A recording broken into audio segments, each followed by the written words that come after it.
Hi, I'm Jake. And I'm Tim, and today we have from Crossway the ESV Archeology Study Bible. And the first thing both of our wives noticed was how awesome this box is. Yeah, special thanks to Crossway for sending this so that we could Yes. review it. And this one won the ECPA, whatever that is, Medallion of Excellence Christian Book Award It's a prestigious award. for excellence. Excellent. Well, anyhow, we're going to start off with the issues. Okay, First of all, this thing is nice, but there are some flaws. Wait, show them the spine first. Make it, get them all excited. Oh, yeah. Check this out. Okay, Check it's awesome. this out. This thing is bookshelf beautiful. Look at that thing. Genuine leather. Oh, man, this is the real deal. Crossway, you and your covers. I feel like using that as a pillow so that I could be close to it. I'm night. telling you. Yeah, You and your covers. I don't think out of any of the Bibles that I've ever seen, anything looks as pretty as that. And the cover, they're leather covers. They're genuine leather covers. They're not. It's not top grain leather. It's legit. This isn't like premium leather, but this bad boy is nice. And All right. and check out the liner here. It is synthetic. There's a little bump there. I don't know how that happened, but the gilt line there is amazing. Very pretty. All right. But then we run into some issues here. No, keep going. Well, we need to right there. Okay, so this came straight out of the box. Right. It's got a crack there, and then you see why. The tail band is completely like, oh my gosh, I don't even. Yeah. Right in my mouth. Yeah. Okay. Okay. Fortunately, Crossway has a great customer service program. So, And you've seen us review a lot of Crossway Bibles. A couple of them have had small, really tiny, little, almost don't even worry about it issues. This is the first one we reviewed that we were like, oh man. it's kind of broken. Yeah. So anyway. However, if you don't want to use the Crossway warranty, a little bit of glue will go a long way right there. Yes, it can be repaired, but I would definitely, if I purchased this, I would utilize the warranty. They'll replace it right away. No big deal. And anyhow, Archeology Study Bible. Oh, yeah. Now, this is not to be confused with the one put out by Zondervan, which is the Archaeological Study Bible. They are doing a good job with this thing, but the setup is just very weird in my mind. Now, I love the double column and center column references, if you all know anything about me. But there's not a lot of structure to this thing that I've been able to figure out. And this is where Crossway swings for the fences every time. Mm-hmm. Their team knows absolutely how to put together a study Bible. It's one of those things that no matter how many times you read the Bible, you go through and dig into some of their commentary, maps, and helps that they have through here, and you can't help but get excited. Right. So anyway, this is their team that put together the sketches. And this is their list of contributors. Now, I watched the video that Crossway put out on this Bible. And these aren't just like Bible people. These are legitimate archaeologists, legitimate scientists, a legitimate team of people that would stand up in a scholarly circle against anyone in the world in this field. So what you get is you get a legitimate product. Here's what I would do. If I were looking for study Bibles to kind of round out what I would need in order to be able to accomplish the job, I would get these four. I would get the ESV Study Bible. Crossway. I would get the Systematic Theology Bible. Crossway. And I would pick up the Archaeology Study Bible. Crossway. And then I would get the TCR. Kirkbride. Not Crossway, but still. It's a Crossway's got TCR. You need a good referencing system. If you've got a good reference, so Crossway put out a reference Bible, and you all will own everything. They do have reference Bibles. They do have reference Bibles? It's just the TCR is just like the king of all reference Bibles. Right. So anyhow, it gives you a definition of what archaeology is, and then it moves on and kind of gives you purpose and goals. And the pictures. I mean, you just saw one. Yeah. There's so many in here. Right. Reference guide to the text mentions in the notes. daily life in Israel in the Old Testament times. It kind of gives you a graph there to help you show that. I've never liked that the Bibles tend to call it Palestine, because Palestine is not a thing.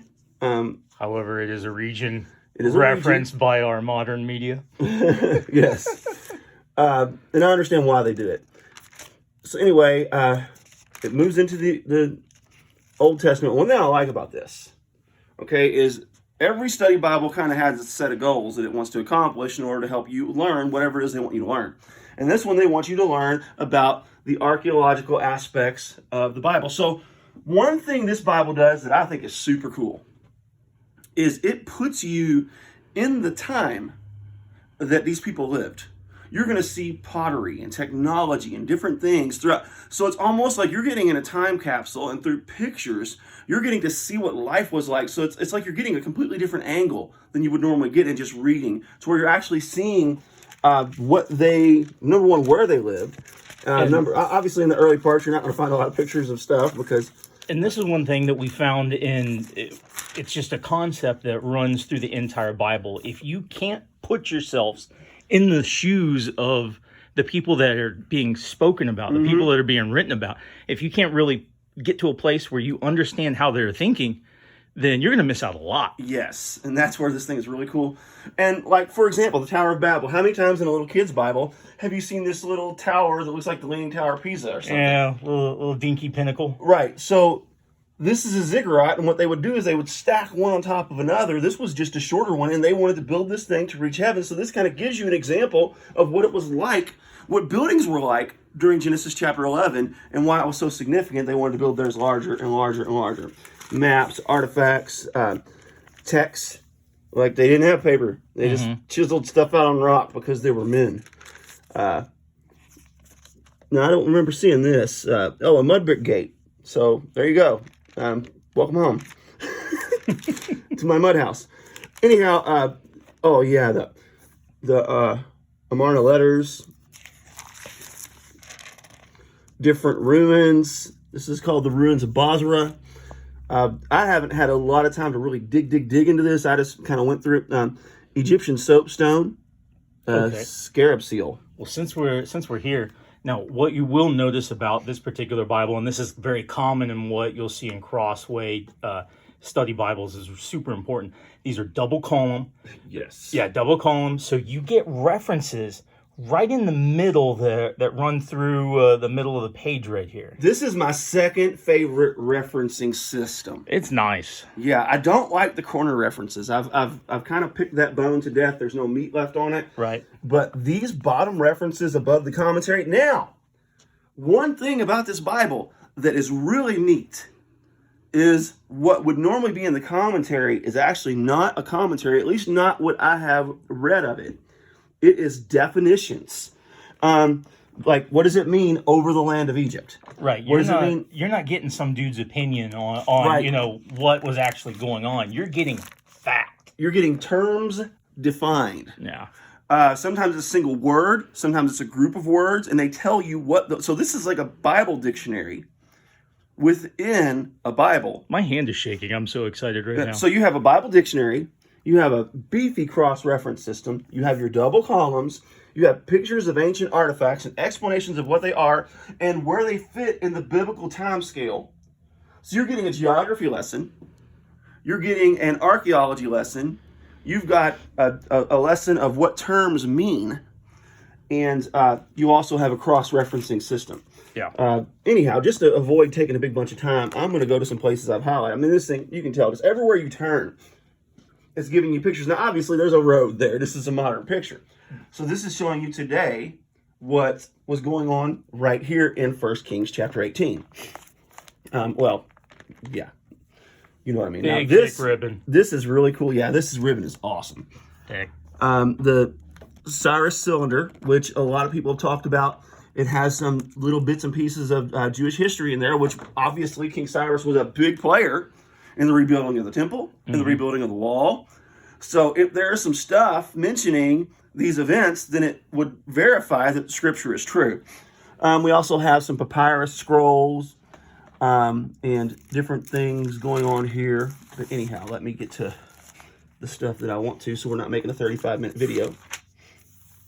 I thought this was really cool. Oh, snap. Yeah, Are you meddling? The biblical use of the Leviathan myth. Now, the angle that they take here is not that they believe the Leviathan was real, but they use the Leviathan as kind of like a symbol of Satan's defeat and God's superiority over him. In terms, remember, this is an archaeological study Bible, so they're taking you back to those times. And what message could you have given Job that would have been so convincing that God was so powerful? Is you take this mythological creature. It's sort of like saying God defeated Superman today.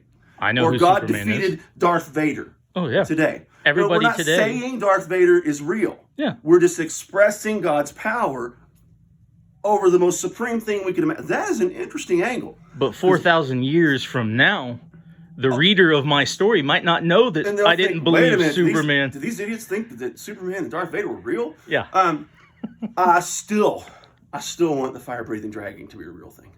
I feel it is real. Have you seen the beetle that shoots fire from its butt? Yes. Yeah, that's a real thing. Yes, it is.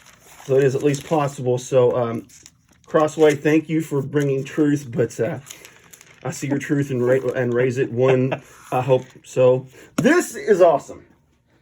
Very cool. So I mean, this is like drop the mic, step back, check this out, and take it in. It gives you the different perfumes, what they look like. Of course, we've seen aloe today, cinnamon today. Calamus, I have no idea what that is. Frankincense. Henna. Mandrakes. Ooh. Uh-oh. Uh-oh. Uh-oh. Who wants to have a baby? Yep. Get you some mandrakes. I know who isn't. Thieving the sun's mandrakes. Uh-oh. You're sleeping with me tonight, Abraham. Or was it Abraham? Is Reuben brought them. Leah was... Oh, yeah, Jacob. Yeah. Jacob, yeah. You're mine tonight, baby. Yeah. I got the mandrakes. Yeah. Yeah, whatever. The myrrh. That got awkward. Yeah, frankincense and myrrh. Nard. Saffron. So you know what all these look. I happen to think that was super. Oh, we've bought saffron. Yeah. That's expensive. Well, there you go. Grow you some. It's not illegal. The cops won't show up in your backyard. You don't have to hide it in the garage. You don't have to put lights on it. Not that I know anything about any of that. This is interesting. Satan and demon in early Judaism.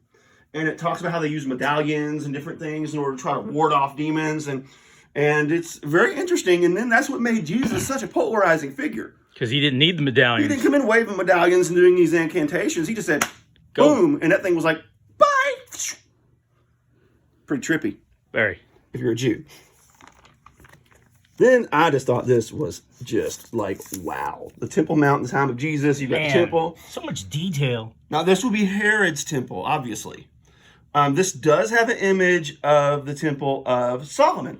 If you'll go back to 2 Kings chapter 5, I believe it is. Let's see if we can find it real quick. Let me check my memory.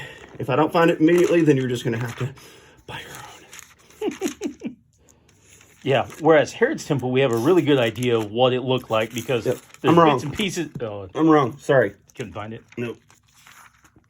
And then I thought this was pretty cool too because this is the Temple Mount and Golgotha. So it's got kind of a different angle and shows you. There it is. Yeah, it shows you where Jesus was crucified in relation to the temple. Check that out. Like directly in front of the temple. Oh, wow. It gives you some really good insight as to how the core of the city was laid out.